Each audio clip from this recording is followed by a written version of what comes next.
Welcome back to the Mail-In Podcast. I was going to let it ride for a little bit, but I decided not to because that's what this guy in the studio would do every once in a while. He lets the beat ride. That's the Ghost Rider himself, Dave Ruff, in the building. Hello, Dave. Been too long, Mail-In. What do you call the Mail-In fans? They used to be called the Lunch Line, I think. Or no, what are you shaking your head at? Right? That was R&B lunchtime radio. Hit the lunch line. No, we don't really have the postage stamps. I don't know. We don't really have a name. The Mail-In doesn't like backers is so easy. We don't What's up, Mail Nation? Oh, yeah, but there's a lot of girls that would listen to. Yeah, male and female nation. And anywhere in between. What's up to all y'all? How are you, Dave? I'm phenomenal. It's Thursday. Yep. I just wrote my Substack contribution for the newsletter. Yeah. How do you feel about getting back into the written word? I like it once I'm doing it. Okay. I dread writer's block and not having anything to write about. Like I had this morning. Like I came in this morning, hot off of a workout, sauna sesh, thought I was going to roll right into it, and just sat at my computer and ended up doing like picking games and stuff to try to like clear my mind. Sure. Kind of reaching for something. Did you land on something good? It was good to me. Okay. I think you've been don't tell Dylan or Will, you've been the funniest writer thus far of the Wash Media Substack era. Well, that's very nice. I'm definitely not the best, but I like to one a week I can do. It was back in the days where I had to do like, if I had to do a couple or three or more, it's when it got a little dicey. I don't really love writing like I used to. You like getting, if you got something, something that's good, you can cook on it. Yeah, it's like when Will sees like a New York Times wedding announcement that just like grabs him. That's the feeling I want to bottle up and get. Do you like writing better when you have something to kind of like riff on, like Will's articles? Yes. So you want something absolutely. You want something to riff on. I kind of like going the all original route. I like storytelling. Dude. Well, you reformed college football, right? Famously in 28,000 words. It was 3,000. 3,000 words. Yeah, a lot of diagrams too. I know people these days like the keeps the kids engaged. Love it. Right. Speaking of kids engaged, Sally just had her second child. We want to be the first to congratulate her. The co-host of this podcast, who will still be the co-host of this podcast, she's just doing her maternity leave thing. So, congratulations to Sally. Congratulations to Will. And that's why we got Davey here. Charles Lyle DeFries. Kind of sweet. I like it. Great name. Let me be the first to congratulate them, the DeFries family. Randy, any comment? I would also like to be the first to congratulate them. Only 8 days later. Do you take anything seriously, dude? Nope. He really, like Randy might be the most unserious human being I've ever encountered. Anyway. Jake was a big fan of Randy. We had the tickets, formerly the Ticket Zone, now the Dumb Zone Zone. Jake Kemp on Circling Back. And first time got to meet you in person and Randy. Yeah. He's very impressed by the Wash Media outfit. I went in for the handshake, Dave, and I'm not going to lie. I panicked. I was like, oh, if I've met you before, Jake, I'm going to feel really bad. If y'all met, it was at the Dallas meetup. It would have been there. And everyone was very intoxicated, mainly me.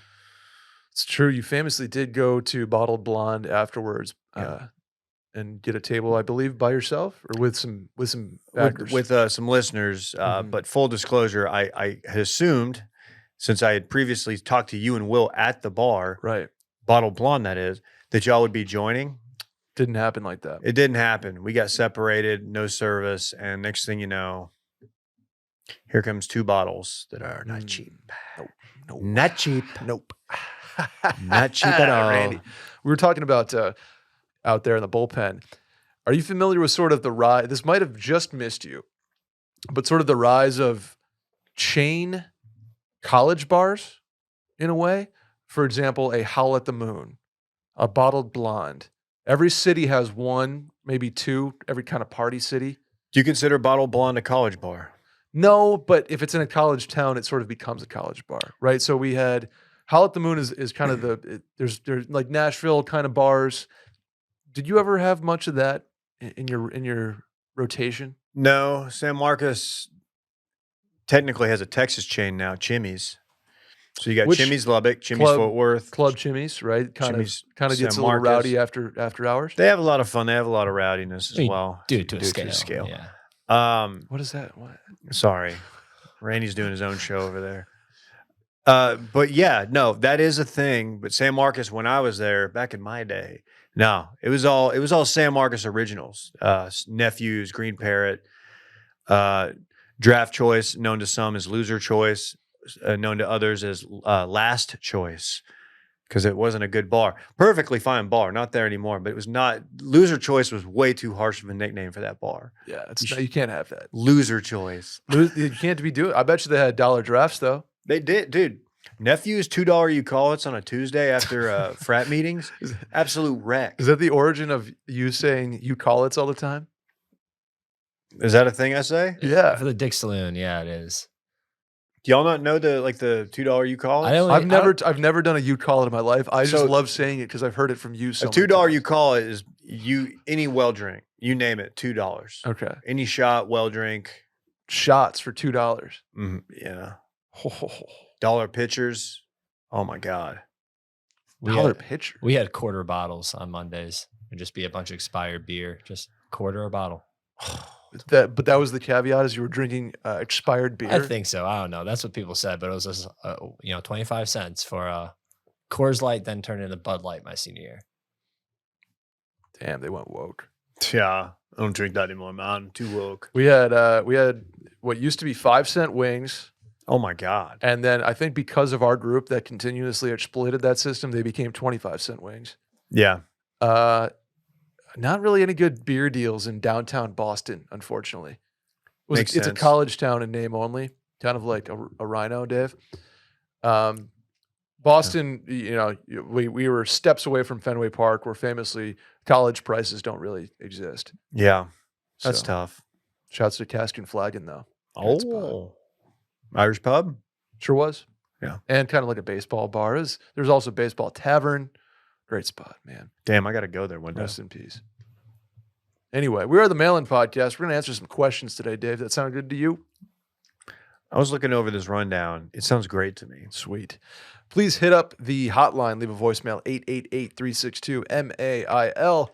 That is 888-362-6245. Or you can write in at the link in the Twitter bio at Mail-In Podcast or in the description of this episode. Hit up the store, washmedia.shop, and hit up the YouTube, youtube.com/mailinpodcasts. Podcast, excuse me. It's not plural. To see Randy in 9K. Here we go. Hey, Brett and guest. Question. How do you get motivated to get healthy when you've been out of shape for a while? I spent the last 3 years at law school and prioritized studying over a lot of things, including exercising, meaning I just didn't make time for it, like I should have.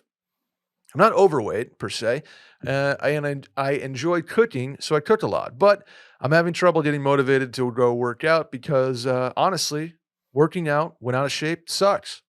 Any tips would be greatly appreciated. Can confirm. Getting back into a workout, those first couple, you're just like, you have, what's it called? Flops? Randy? Doms. Yeah, DOMs. Flops. I had DOMs bad. Delayed Monday. onset muscle soreness. Correct. Yeah, you try to work, like, especially if I'm speaking from experience here. You kind of used to work out a lot. Perhaps you were a bit of an athlete, and then you don't work out for a while, and then you go back and try to put up the same weight, same reps, same sets. No. Not a good decision. No, it's not.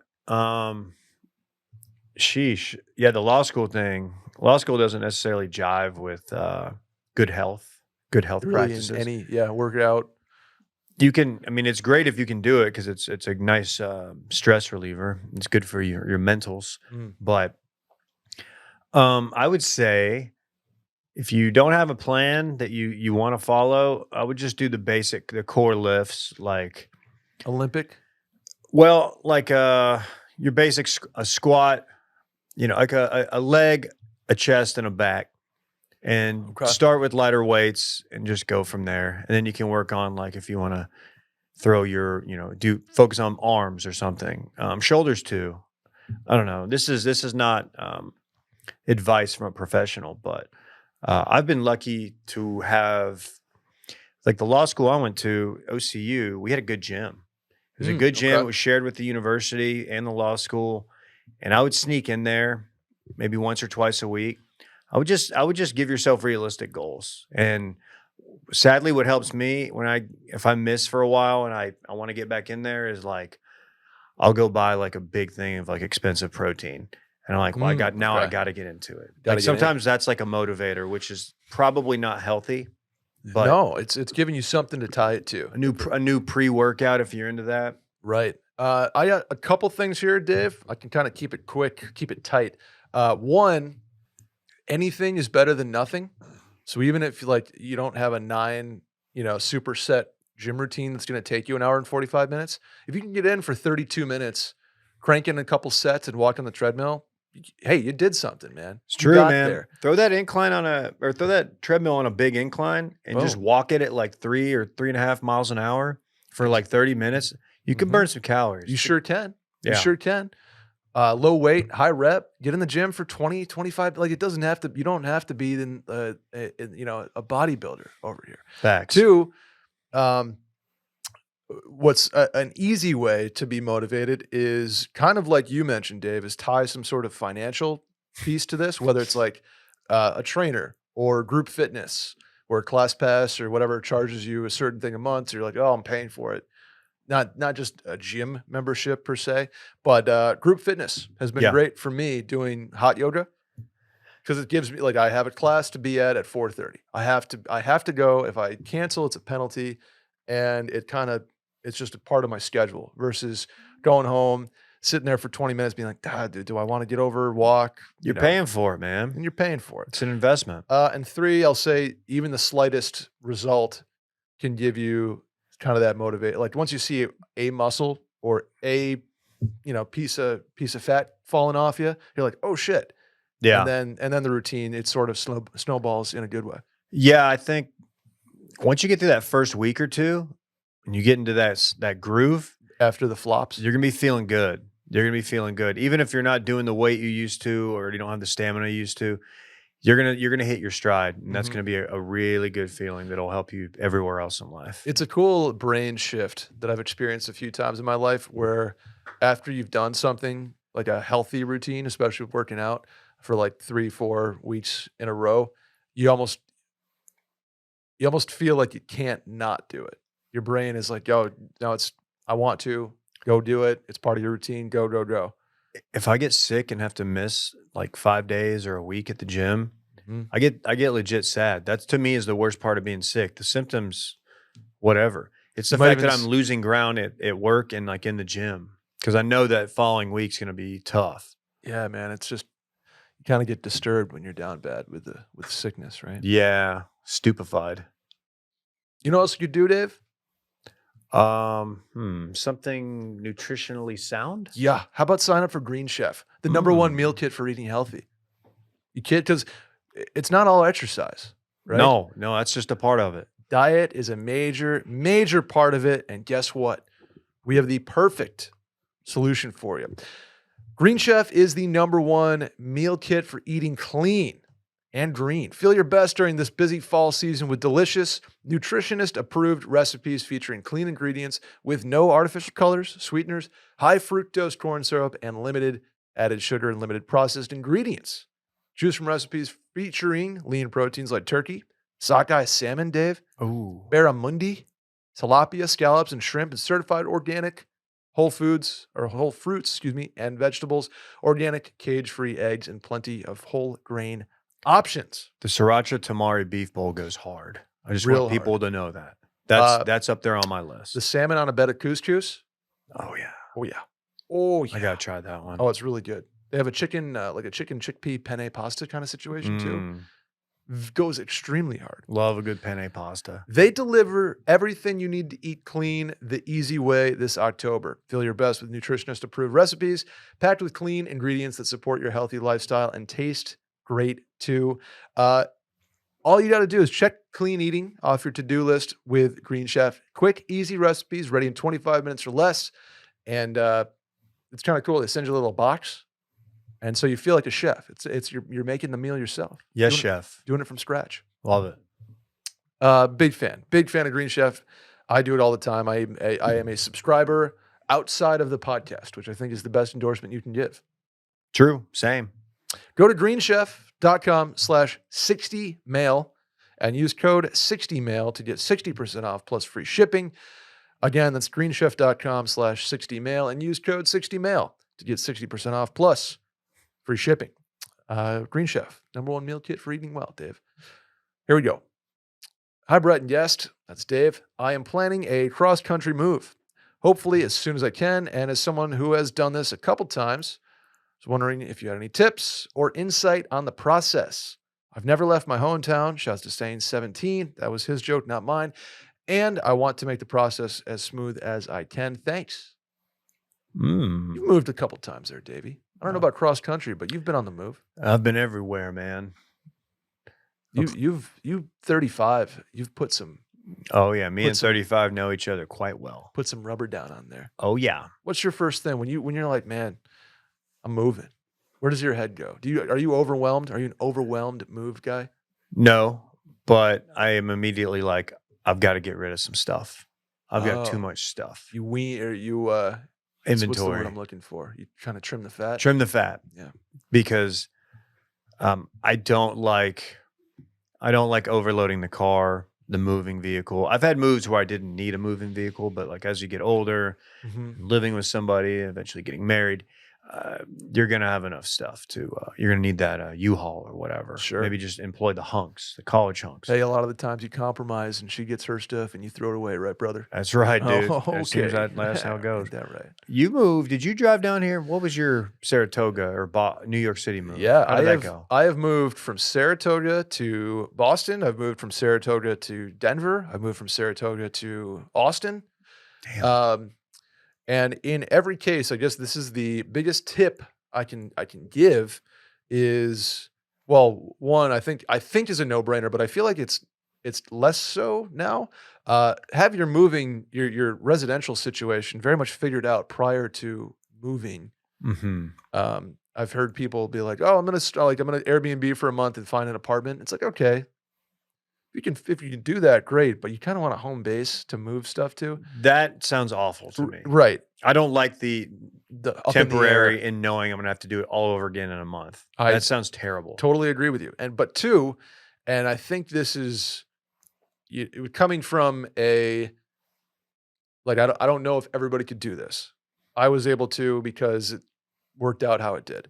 I moved with basically a car full of crap, and I bought my furniture here. I bought my bed here, my dresser here. I didn't have a U-Haul. I said, we're going clean slate. So, and I like that a lot. It was refreshing because I just had a car of like literally clothes and stuff and decided to buy all my furniture here. And I think that if you can do that, is a great way to kind of wipe the slate clean. If you can do that. Yeah, I did that in Oklahoma City when I moved up there. I was single at the time. My mom and my sister and my dad, my sister helped me pick out stuff to decorate the apartment, and it was very, very helpful, very easy, but it was nice not having a bunch of stuff that I had to bring up there and felt obligated to use. I had a little bit of a fresh start, but I agree. And you get to kind of feel out the space, decide what art works where. You don't have to force it. And hey, do the research on internet providers, TV, what you're going to do there. And make sure you have the install before or the day of, so you're not, I'm not going to have internet till next week. Because a lot of times you get in, you're like, oh crap, I got to do that. AT&T or whoever it is can't come out for 10 days or something. It's a bummer. Same thing goes for utilities. Utilities probably more important. Probably have your water and power turned on that day. Sure. They've made it pretty easy, I think, at this point. But internet especially, I've been pretty lucky. Where I've timed it up correctly. So the AT&T guy has met the movers there before. Oh, get movers is the other tip. Yeah. It's worth it. Especially if they are currently in college and they're straight up hunks. Right. I don't know do they do cross country? I don't know. Okay. I don't know. I mean, they probably have track and field or wherever they're at. But Nice. Randy liked that one. Well, good luck. Let us know how it goes. Tips are just Make it as unstressful for yourself as possible, and therefore do as little yourself as possible. Make yourself a good playlist. There you go. Yeah, make yourself a good playlist and eat it. I was a big fan of Sheets, driving cross country a couple dozen times at this point that I've done it. Buc-ee's in Texas, very good. Sheets, Pilot has some solid rest stops where you can get a pretty good meal. Buc-ee's. Say what you want about Buc-ee's, but it's elevated other rival gas stations game. Sure. Like they are all like, all right, well, we got to do something. So like even like Quick Trip or something. You can. A lot of these places have like little delis in them that Flying are actually J. really good. Yeah. You know what I would say is don't book a hotel ahead of time on a cross country move if you are driving multiple days and don't have a place to crash. I would say because you kind of want to feel out when you start getting tired, when you start getting groggy, hungry, etc. You kind of plan like hey, Iowa City, that works. And then like 2 hours before you are there, get the hotel on like a Hotel Tonight. Get the best deals, day of deals, Dave. It's a great call. You cut out the middleman, obviously. Cut them out. I think that's all the tips I got. That's good. Good luck to you. Have Don't a safe speed. trip. Don't speed. Yeah. 9 miles an hour. Nine, you're fine. 10, you're mine, right, Dave? If you're driving through Texas, East Texas specifically, don't speed through Kemp. That's all I'm going to tell you. Okay. Mail-in gang. Life has handed me a sitcom moment. That's me hitting the bass. Life has handed me a sitcom moment. I found out today that a girl I had dated casually a few years back is going to work at my organization and will be officing. I've never heard office used as a verb. I don't use that. She will be officing about 50 feet from me. She'll be on a different team, but there's a 100% chance that I'll at least walk by her several times a week. Worth noting, and I do feel shitty about it, things ended because I more or less ghosted her. Oh, no. Intrigued by, Randy, I'm intrigued by the more or less here. That means he ghosted her. 100%. We were dating semi-seriously for a few months, but didn't have any conversations about our future or anything. I don't think there's any bad blood there, as it's been 3 years now. But as you can imagine, I'm still feeling some stress about it. I don't think she knows she'll be seeing me regularly. I don't even think she knows I work there. I don't think it'll cause any conflict, so I'm not seeing any need to report it to my manager or HR, but I could use some advice on how to minimize the awkwardness. This is kind of bite him in the ass because semi-seriously and just ghosted. Like if you went on like 1 or 2 dates and ghosting, that sucks, but it's like, okay, whatever. Yeah, a couple months here. A couple months and just ghosting. Dude, you're getting your just desserts right now. Wow. This is what this is. Karma. Yeah, Randy put a little sass on the end of that mic drop. Oh, yeah, man. Karma's a cat. This is okay. This is tough because you don't want to put yourself in an awkward. I mean, it sounds like he works for like a big company. I'm assuming that. This sounds they have like an HR department have to think about these things, right? And I don't know what they're. You don't want to like immediately make it awkward, but if you reach out to her through social DM, I don't know, just be like, hey, so you're gonna be working with me. Like the last text she has ever sent him is like, oh hey, my God, why did you ghost me? What's the deal? Are we gonna meet up again ever? And there's like no messages for 3 years, and then his is be like, hey, here you start work next week. Hey, you gotta do something before she gets in, right? You can't put her in the position where she's like she can't walking, be surprised, meeting everybody. Like this is where we get coffee.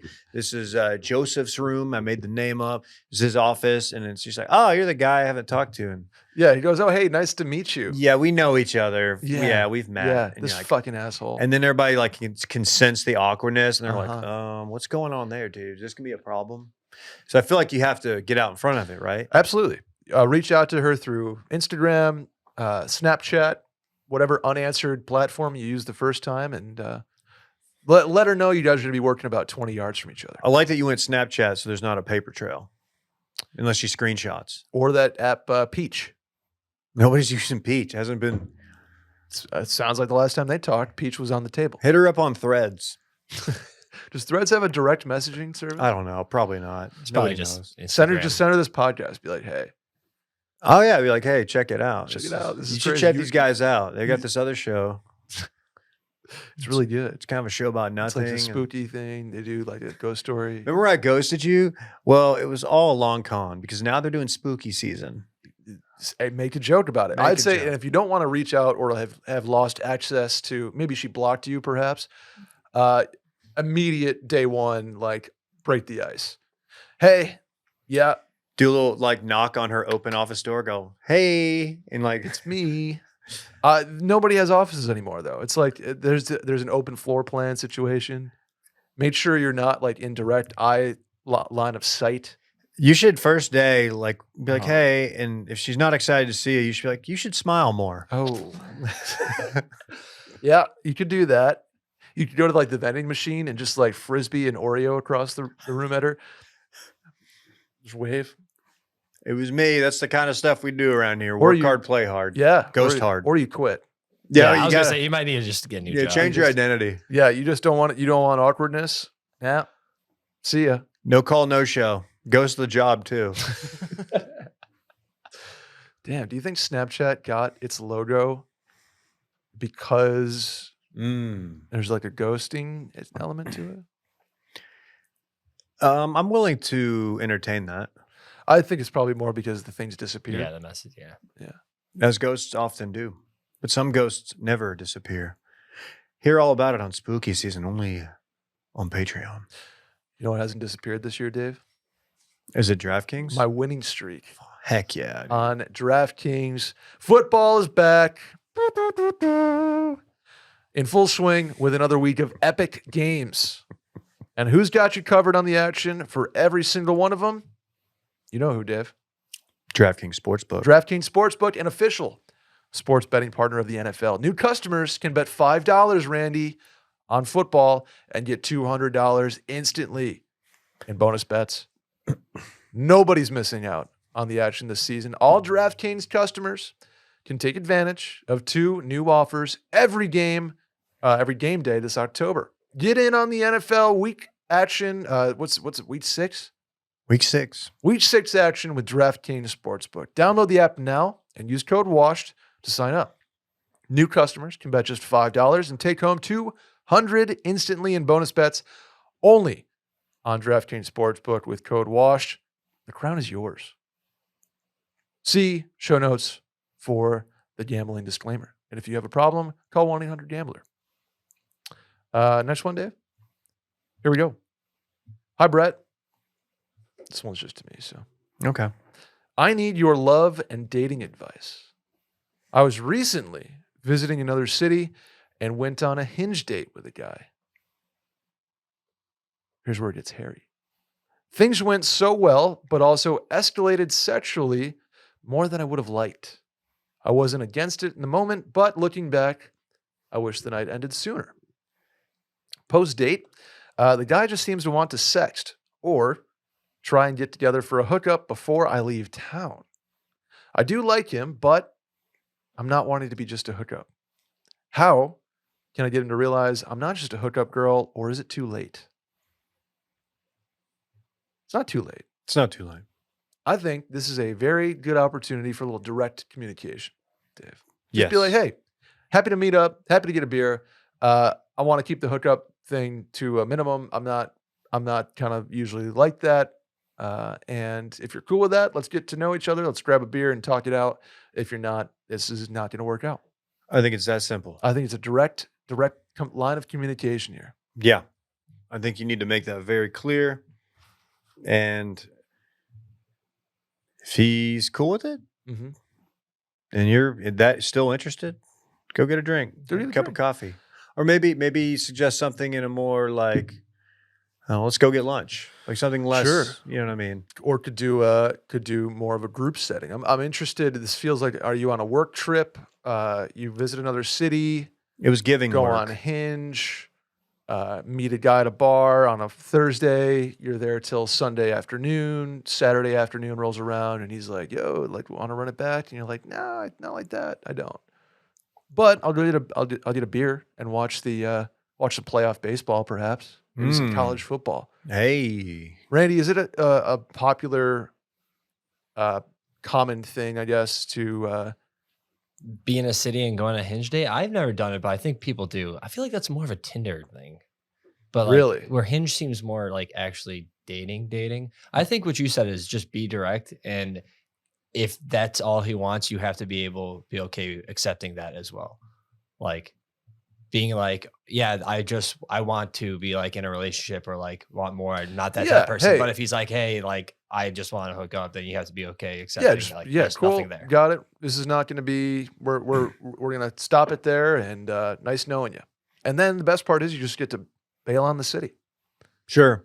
And if he sends you the sexts and you don't really or aren't looking for that, just ignore him.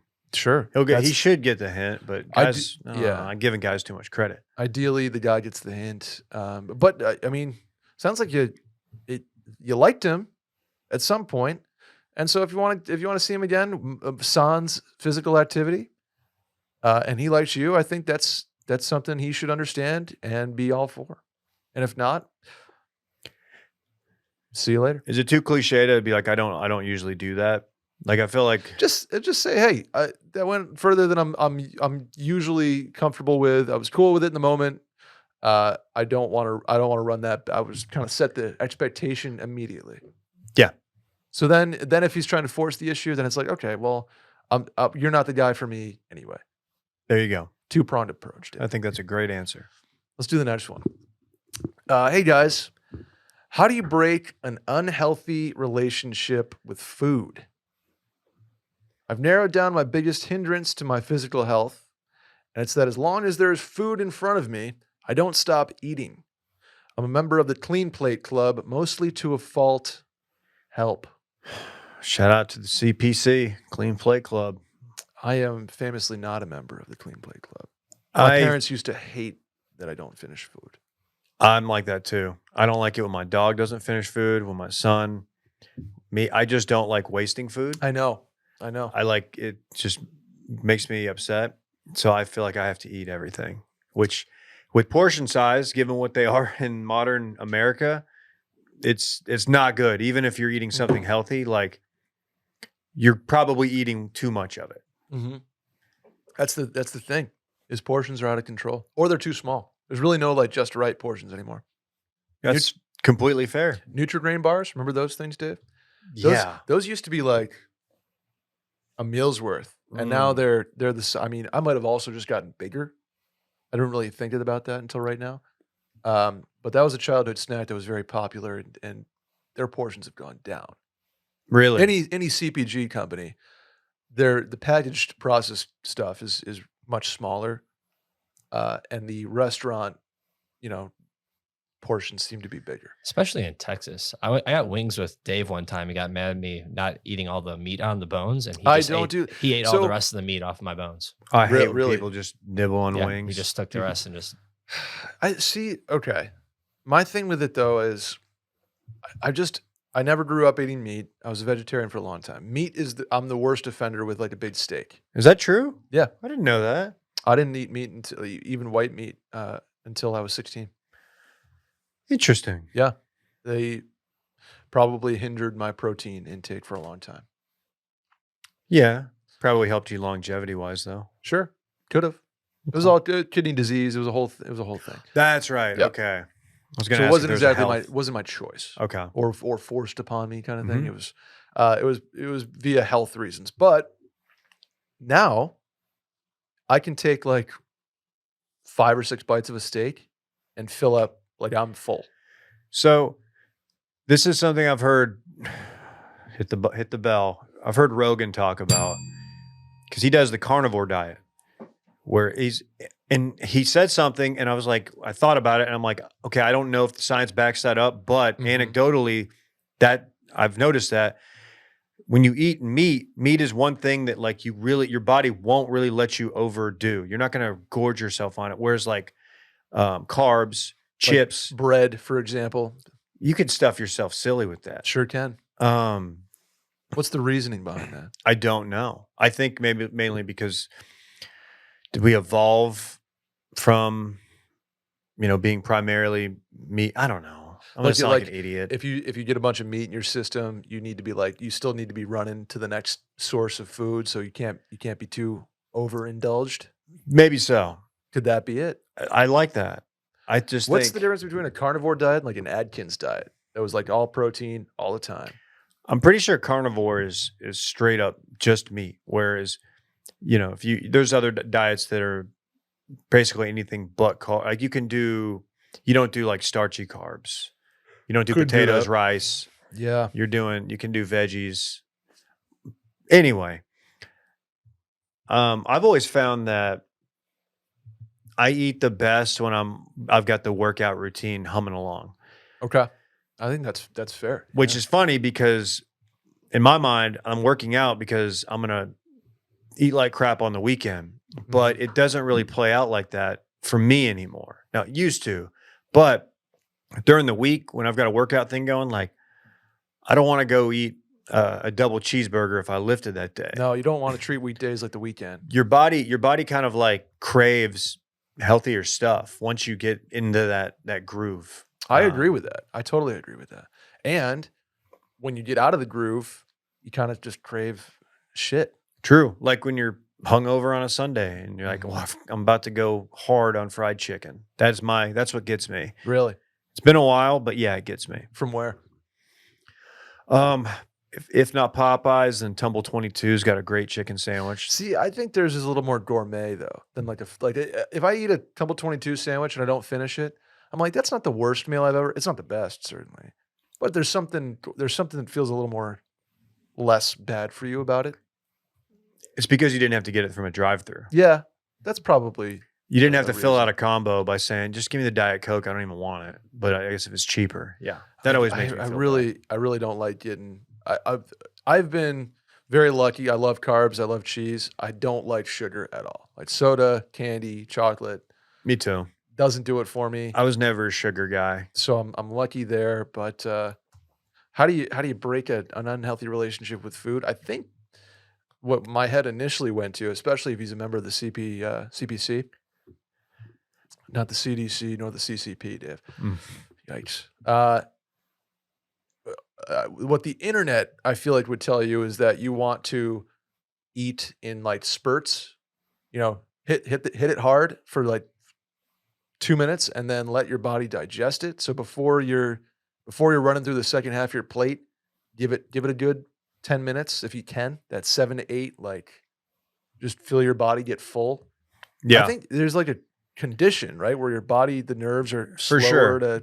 That is true. Tell your brain that you're full. Yeah. If you have a big plate of food, like, and if you're like a football player in high school and they want to, like my buddy, they want to turn him from a tight end to an O lineman. Mm-hmm. So they were like, just you need to eat, and when you eat, you need to get it, get a big plate, big peanut butter and syrup sandwich, and eat it as fast as you can. Because the slower you eat, the more full you feel. Mm-hmm. So slow it down. Do you remember? And chew your food. That's important. Chew your food to the end, right? Yeah, especially with meat and stuff, man. Yeah, that's why I eat meat very slowly, get full very quickly. I will never ever finish a steak. If I finish like a fillet, it's a lot. I'll never touch the sides because it fills me up immediately. Well, with meat, I guess I feel bad. I feel awful not finishing it because I'm like, damn, something literally died I'm eating and it's like, I don't want to waste it. Yeah. And they're usually pretty expensive, on the old dinner tab. Yeah. And you feel bad. You feel like a bad human when you don't finish it. Yeah. Now, if I don't eat the mashed potatoes, it's not a big deal. No. Don't feel bad about that. But like if somebody prepared it, something died for this. Yeah. And I'm halfway through and I'm just like, man, I don't know what to do with it though. So I just kind of cut it up and you push it around. Do you hide it under your baked potato? I've done that. Yeah. What? Like I feel I genuinely, if I get like, that's why I have to get a fillet. If I ever get meat, I will never order like a New York strip. Because I know I'm not going to finish it. It was just the mashed potato thing. You just do what Dave does and just fill up on chips and salsa. I've done that too, Randy. Obviously, I feel bad at Thanksgiving. I don't like turkey that much. I literally grew up not eating a ton of meat. So whenever I eat meat now, it's very small capacity. Like chicken wings. If I have 6 wings, I'm full. I'm good. Wow. Oh man. I can't. I'm I never go going to be hard on the. wings. I'm never going to be the. Oh, dude, let's get 24 and do that. I can't do that, Dave. That's good. So you don't want to do all you can eat shrimp with me at Red Lobster? They have like 7 different types of shrimps. Again, it just doesn't. I think chips I could do a million of. Chips are an Goldfish. absolute problem. Goldfish I could do probably a million goldfish. I've probably eaten a million goldfish. See, that's for me, the meal management and mainly snack management is in the grocery store. Like growing up, my parents always had potato chips and like cosmic brownies and stuff. And just having that around makes You were the fun house. it makes it so much easier to eat that stuff. But now as an adult, like I don't buy any of that stuff because it's so much easier to go to my pantry and not have any like snacks or like bad food. Mm-hmm. And like I have to make the conscious decision to go buy stuff or like order stuff. Like it's a good little obstacle there if you're making good decisions in the grocery store. That's where I would start. Hey, health is wealth, and that starts at the grocery store. Were you were the fun house with the good food? You had the Totino, you had the pizza rolls? Yeah, we had some Totinos. There were funner, more fun houses that had like No, funner works. But we would have like, you know, nutty bars and potato chips. But My pantry growing up, my mom was the organic queen. Oh, that's great. Yeah, we didn't have the cosmic brownies and zebra cakes were a treat. Actually, what they would do once a year is they would go, the Christmas trees, Little Debbie Christmas trees. Oh, yeah. You freeze those suckers up. Oh, I've never done freeze that. them. Oh, yeah. I never knew Get about wild. this.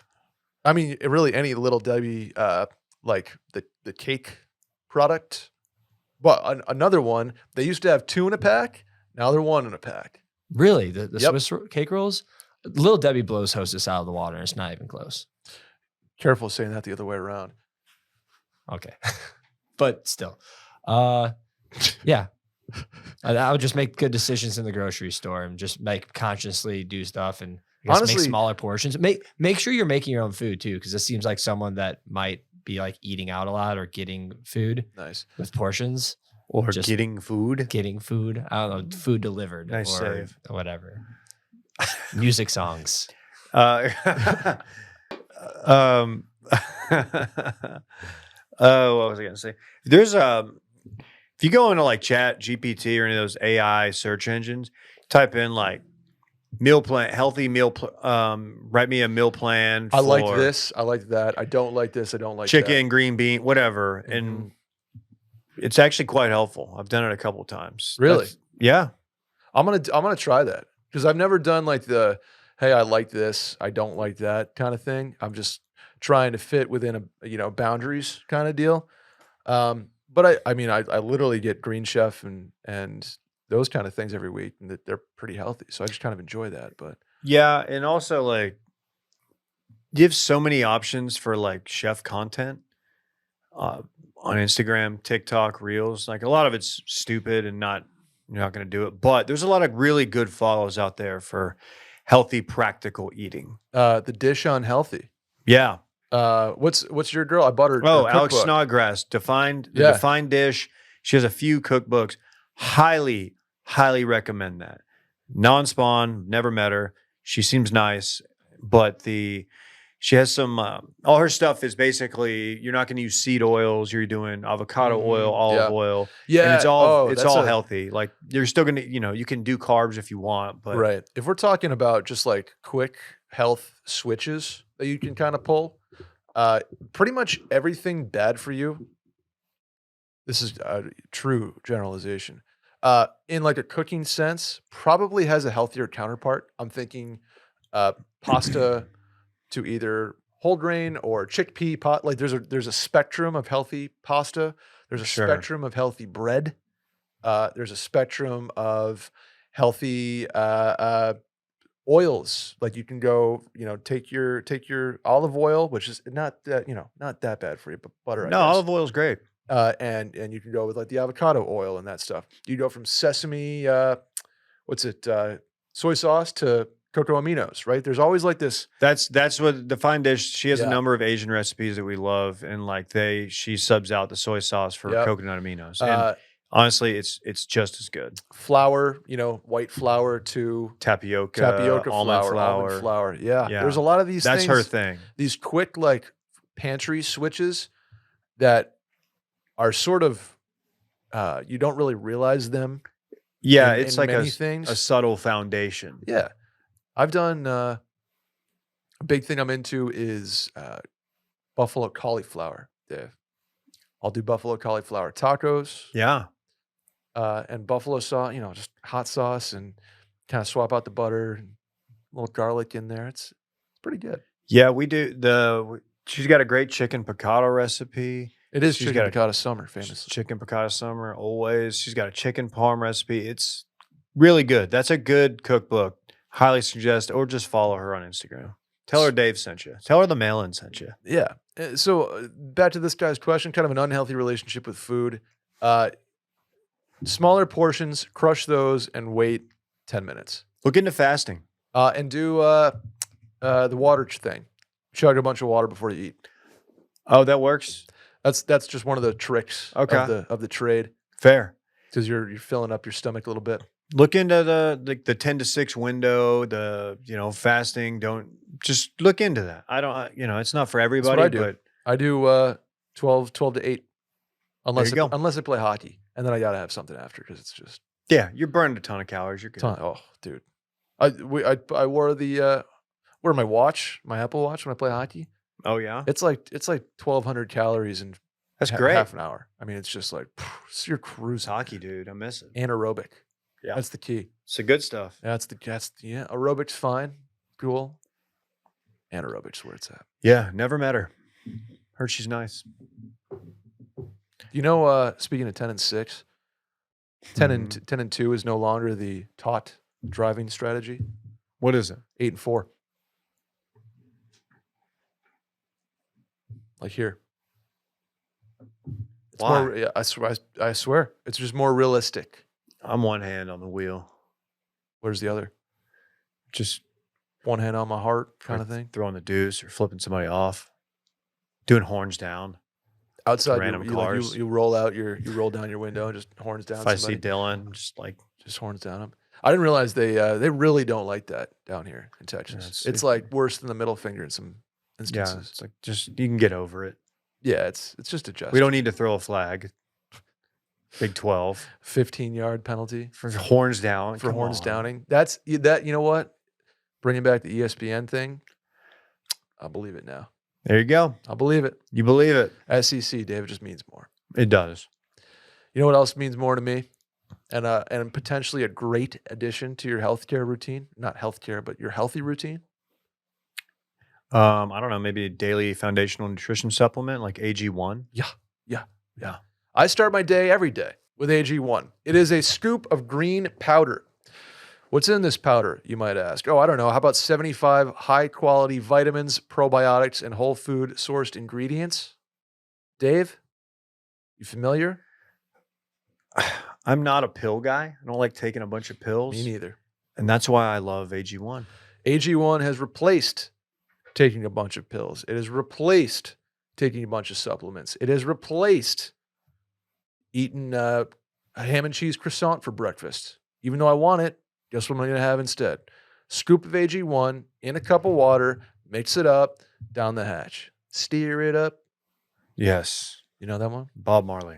Little darling AG1. They're raising the standard for quality in the health and supplement category. Like I said, it's not supplements in the pill form. It's just a supplement in powder form. They help you build your health foundation first, Dave. It also saves time. It's greens immediately in the morning. I don't have to worry about a salad. I don't have to worry about going 4 different places to get my smoothie ingredients. Just pop it in, down the hatch. Yes. And I like to start my day with it because I know it makes me feel like I've put myself in the best position to go out and like do my best. You know me, man, real go-getter. That's you, Dave. Always doing your best. You know that about me. Here's how you do your best. If you're looking for a simpler, effective investment for your health, try AG1 and get 5 free travel packs, plus a free 1-year supply of vitamin D with your first purchase. Again, go to drinkag1.com/mailin. That's drinkag1.com/mailin. Check it out. Brett and Dave, golf trips. Need some help. Ooh. Best number of guys? Best format? Best locations? I'll hang up and listen, even though this is an email. You were famously just on a golf trip. Yes. That's a big one. 24 people. 24 dudes. Okay. If you can organize it, that's a great number. But for me, that's It's too much. It's a pipe dream. And, it's drivable, and we're playing a nice course in East Texas, but not like a destination course. And that's kind of important because if y'all go play, I don't know, Spanish Bay, it's like one of these destination courses. Yeah. You're not going to want a big group, and you're not going to want to, depending on format, you're going to want to go play your own ball. You don't want to go play. You don't want to go scramble. That's the argument that pops up a lot in these golf trips is guys like to play their own ball. Now, I like the mix. I get it. I think if you go on any golf trip, the key is to mix. But a lot of the times a scramble, a lot of these golf trips have guys with varying skill levels. If you're going with golfers and maybe you want to do a best ball, or I'd probably prefer best ball if you're going with golf guys versus a scramble where you're trying to get maybe the non-players involved. That's exactly what my trip's like. Have them have a little fun out there. Yeah. I want to say 8 to 12, 8, I'd 10 say or 12. 8 or 12 really. is if you're going to do a true, you're trying to do somebody like a something cup, the Dave Ruff Cup. Mm-hmm. You're probably going to want to go with 12. Yeah. If it's just, we're playing a couple foursomes, 4 is fine. 8, it just go in multiples of, ideally 4, if necessary 2. I'd like to have a trip where it's not there's not going to be scramble teams. And there may not even be a competition outside of side ball. Bets and stuff. Sure. Let's just go play as much as we can. Let's just go play 4 rounds in 2 days. I think that's the move, Dave. I think if you want to do if you want different formats and you're playing one stroke, you're trying to do something, 12 is the minimum. If you're just going to enjoy it, 4 is the minimum. If you want to go perfect number for me, probably 8. 8's a great number. 8's a great number. You can play with different guys each day. You're sort of getting everybody's going to be able to travel probably if you send out the invite to 10 or 13 or 12 and you're going to end up with 8 kind of in that sweet spot. You can kind of go really nice destination down to a drivable one like you guys did. You can probably find 8 similar skill sets, which is what I would like to have in a golf trip. And logistically, it's a doable reservation for restaurants, bars, of that nature, which is always going to be important. And you can probably fit 8 guys in a house if you need to. A typical 4-bed, sure, bunk up, fine. Yeah, that sounds delightful. There's a number of courses I'd like to do that at. Sweetens, the Cove. I want to do that. I want to do Tahoe. I want to do a Northern Michigan trip. I got to do, Northern Michigan. I want to go back to Cabot out there. Any Core Crenshaw, Mike Kaiser design. Mm-hmm. That's the Bandon Dunes of the world, which good luck. I feel like that's just not going to happen. I know. Don't count out Branson at this point. Yeah, I've heard great. Is that Paynes Valley? Yeah. Yeah. I've heard big things up in Branson going on. Mm-hmm. The Midwest, really, there are so many locations and destinations that Golf Digest or Golf Instagram has popularized that I think kind of the exclusive ones are getting harder. The private clubs are the private clubs, but the kind of the buddies trip middle ground is as accessible as ever. And good to know. Ideally, something with an airport that's not ridiculous. Like to get to Cabot, you have to fly to Halifax, then drive 3 hours. Unless you got the cheddar to fly right there. Which, if you're rocking PJs, you're rocking PJs. Then the whole world is your oyster. But yeah, I want to do something to where it's a small group and we're going to play a course. Maybe it's just one course. Maybe it's like the Northern Michigan thing where we go play 2 or 3. But I want to play my own ball. Yeah, that's fair. I think minimum 2 times playing your own ball. And you can still play best ball and do that. There's plenty of games you can play within your foursome too, like Cartners. Wolf has, I don't know, we haven't been playing as much. Yeah, Wolf gets the thing. I love Wolf. The only drawback with Wolf is that you got to have a points guy. Who's like we have intern Klein, for example. Very, very capable pencil guy. Yeah. Keeps the points, knows the rules, does it well. I'm not that guy. I'm not that guy either. I like to have a transfusion or two, Dave. I do too. I go Mexican transfusion. Put tequila in that bad boy. Oh, yeah. That's and the dots get a little sloppy, perhaps. Yeah. Game tightens up. Make sure you have a group that pays too. Yeah, you gotta have the pay guy. Gotta have the Venmo guy. Yeah, gotta be quick with that. Don't have the guy be like, "Oh, I got you on a beer tonight." Like, yeah, no. If it's $10, fine. If you're like $42 down and you're trying to be like, "Oh, I'll buy your 2 beers." Come on, no, come on. I know that trick all too well. Yeah, I sure do. Dave, that's gonna do it for us today on the mail. And anything else before we bounce out of here? No, fun show. Good questions. I hope people aren't upset that Sal Gal wasn't here to knock these out. I don't know how helpful she would have been on the golf trip one, but some of the relationship ones, that might be her wheelhouse. Dave, I think you filled in admirably. I did my best. Yep, I think I did my best. Do you have any shower thoughts? No, I guess the one thing that's been on my mind lately is that it's been a pretty disappointing fall foliage year this year. Yeah, that's kind of been the thing in Texas. More in the Northeast, it's kind of had its run, but as of late, they had a long, wet summer.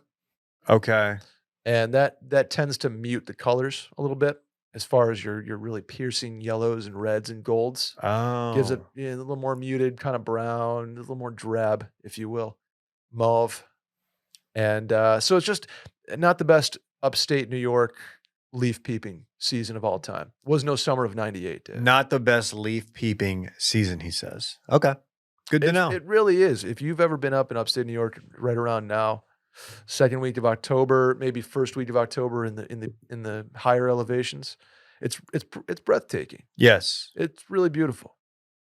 Was there a few years ago on a golf trip, actually. There you go. Wonderful. Awesome. All right. Dave, where can people find you? Circling Back Podcast, Too Much Dip Podcast, at DC Ruff on Instagram, at D Carter Ruff on Twitter. And there Snap? You go. And Snap, format now. Maybe one day I'll bring Snap back. There you go. I am Brett Merriman at Schmerriman on both of those platforms. You can catch us on the Mail-In Podcast. Please leave a voicemail at 888-362-MAIL. That's 888-362-6245. Or again, you can write it at the link in the Twitter bio at Mail-In Podcast. Randy, thank you.